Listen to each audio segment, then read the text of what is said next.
Comme vous pouvez le constater, aujourd'hui, je suis dans une salle de classe.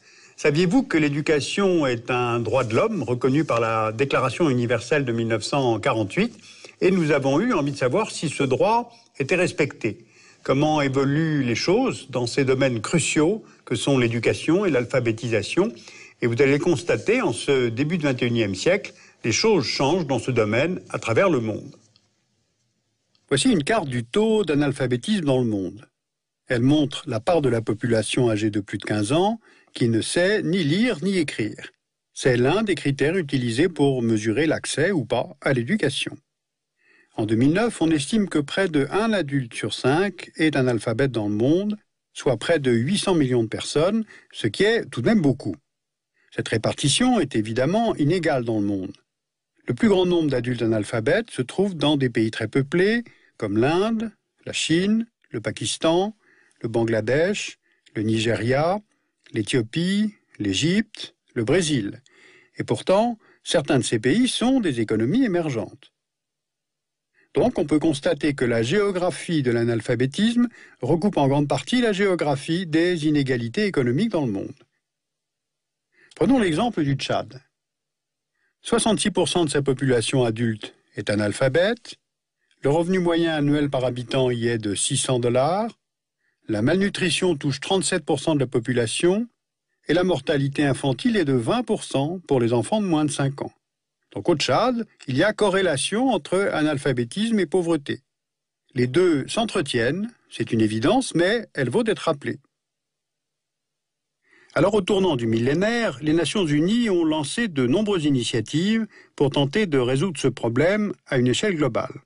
En 2000 est lancé le cadre d'action de Dakar, suivi par les 8 objectifs du millénaire pour le développement, les OMD, qu'il convient d'atteindre en 2015.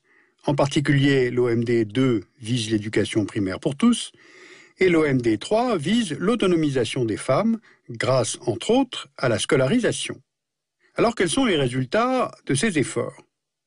Prenons l'objectif de la scolarisation au niveau primaire et dessinons la carte du taux de scolarisation. Je vous rappelle que le primaire va de 4 à 13 ans selon les systèmes scolaires des pays. Le primaire, c'est un cycle très important car c'est là que se fait l'apprentissage des notions fondamentales, lecture, écriture, calcul. Les pays en bleu sont ceux où la part d'enfants scolarisés au niveau primaire est la plus importante, au-dessus de 90%. En vert, ceux où la part varie, de 90 à 75%. En orange, de 75 à 55%. Et enfin, les pays en rouge, où sont scolarisés moins de 55% des enfants en âge d'aller à l'école primaire. Et une fois de plus, on remarque que les taux les plus faibles se retrouvent dans les pays les plus pauvres, notamment en Afrique subsaharienne. Après la part des enfants scolarisés, voyons maintenant ces enfants qui ne vont pas à l'école et pourquoi ils n'y ont pas accès. Si l'on considère le nombre d'enfants non scolarisés au niveau primaire en 1999, leur nombre était estimé à 106 millions. Et 10 ans plus tard, il est passé à 67 millions, soit une baisse de 37%. Donc cette baisse est considérable, et pourtant, en moyenne, on a toujours environ 10 enfants sur 100 qui ne vont pas à l'école. Alors regardons la situation de quelques grandes régions dans le monde. Dans la région qui va de l'Iran au Bangladesh, soit l'Asie du Sud et de l'Ouest, on est passé d'une moyenne de 21% d'enfants non scolarisés dans le primaire en 1999 à 9% d'enfants non scolarisés en 2009. Un tel gain s'explique par les progrès enregistrés en Inde, où le nombre d'enfants non scolarisés a été divisé par 5 en 10 ans, grâce à un programme national qui favorise l'éducation pour tous, ce programme étant soutenu par la Banque mondiale et la Commission européenne. Dans les États arabes, la part d'enfants non scolarisés était de 23% en 1999, elle est de 14% en 2009, grâce notamment aux progrès de Djibouti, du Maroc, de la Tunisie et du Yémen. En Afrique subsaharienne, on est passé de 41% des enfants non scolarisés à 23% en une décennie. Donc là encore, division par 2, et là l'explication réside en partie par la suppression des frais de scolarité dans plusieurs de ces pays. Eh bien cette baisse spectaculaire et somme toute assez large s'est ralentie au cours de la deuxième moitié de la décennie. D'après l'UNESCO, de 67 millions d'enfants non scolarisés aujourd'hui, le nombre pourrait réaugmenter d'ici 2015 et passer à 72 millions d'enfants si les États ne mettent pas en place des efforts supplémentaires pour financer l'éducation. On peut identifier 4 limites principales à l'éducation pour tous. Première limite, de nombreux enfants sont détournés de l'école parce qu'ils doivent aider leur famille. D'après l'UNICEF, entre 150 et 160 millions d'enfants âgés entre 5 et 14 ans travaillent dans le monde, soit un enfant sur 6. En Afrique subsaharienne, cette proportion passe à un enfant sur 3 en moyenne, voire un enfant sur 2 dans certains pays. La scolarisation est la première étape de l'éducation, mais encore faut-il que les enfants puissent terminer un cycle primaire complet. En Afrique subsaharienne, on estime que 10 millions d'enfants abandonnent l'école primaire trop tôt. Deuxième obstacle, la crise économique mondiale actuelle a un impact sur les budgets nationaux consacrés à l'éducation. On le constate concrètement depuis 2009 dans quelques pays à revenus faibles, comme le Tchad, la Guinée-Bissau et le Vietnam, qui ont réduit leur budget de plus de 15%. Or, la réduction des dépenses de l'État se répercute directement sur les familles, qui ont de plus en plus de mal à assurer les dépenses liées à l'instruction de leurs enfants. Le troisième obstacle, ce sont les conflits. En 2011, l'UNESCO a étudié la situation d'une trentaine de pays à faible revenu qui, sur une décennie, ont connu un ou plusieurs conflits armés. Et dans ces pays touchés par la guerre, près de 1 enfant sur 5 est déscolarisé, alors que la moyenne mondiale est de 1 sur 10. À l'origine de cela, il y a l'insécurité, les violences générées par les conflits eux-mêmes, qui n'épargnent évidemment pas les populations civiles les plus vulnérables, comme les enfants. Il y a aussi les enfants soldats, certains d'entre eux étant enrôlés de force alors qu'ils sont sur le chemin de l'école, et ce risque pousse souvent les familles à renoncer à la scolarisation de leurs enfants. Les enfants sont donc nombreux parmi les déplacés et réfugiés des conflits, comme par exemple au Kenya, dans le camp de Dadaab, le plus grand camp de réfugiés au monde. Il reçoit depuis longtemps les réfugiés de Somalie, et sur les 380 000 réfugiés recensés, 55% sont des enfants de moins de 10 ans.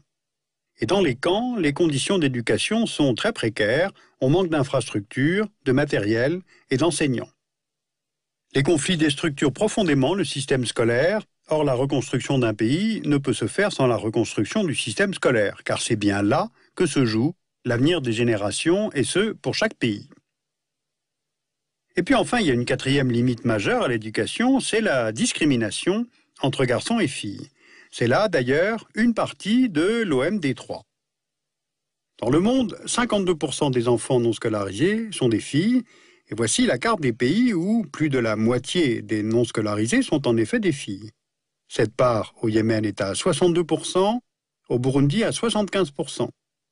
Aux filles échoue traditionnellement la charge des tâches domestiques qui limitent les possibilités d'entreprendre ou de poursuivre des études. À cela s'ajoutent les mariages précoces et forcés qui, selon l'UNICEF, concernent plus de 60 millions de femmes dans les pays en développement. Cette troisième OMD préconise entre autres la parité entre garçons et filles à l'école, et depuis 1999, des progrès ont été accomplis. À l'échelle mondiale, l'objectif a déjà été atteint au niveau de l'enseignement primaire, mais les disparités sont grandes entre pays et régions. Les États arabes ont fait peu de progrès, de 46 à 48% en une décennie. L'Asie du Sud et de l'Ouest a fait un peu mieux, de 45 à 49% en une décennie. Au sein de cette région, en Afghanistan, on est passé de 7,5% de filles scolarisées en 1999 à 39%, une décennie après, et c'est considérable. Mais les écoles pour filles sont sous la menace constante de fermeture ou de violence de la part des talibans. Par exemple, au Pakistan voisin, ces derniers contrôlent la vallée de Swat, où en 2008, ils sont parvenus à fermer 900 établissements ouverts aux filles. En fait, les femmes jouent un rôle crucial dans l'évolution des sociétés. Plus elles ont accès à l'éducation, si ce sont des filles, ou à l'alphabétisation, si ce sont des adultes, plus elles deviennent des acteurs, des leviers pour le changement de ces sociétés. C'est vrai pour la qualité de l'alimentation, c'est vrai pour l'éducation de leurs propres enfants, c'est un cercle vertueux. C'est vrai pour la santé des enfants. Par exemple, on observe que la couverture vaccinale des enfants augmente avec le degré d'instruction de la mère. C'est vrai aussi pour la connaissance de la transmission du VIH, donc la prévention contre le sida. Dans les conflits, les écoles sont souvent des cibles explicites. On le voit avec les attaques d'écoles de filles par les talibans en Afghanistan. Eh bien, tout cela montre à quel point l'école a du sens. Sur ce thème essentiel, vous pouvez lire le livre de Marc Ferraud, « Comment on raconte l'histoire aux enfants à travers le monde » chez Payot.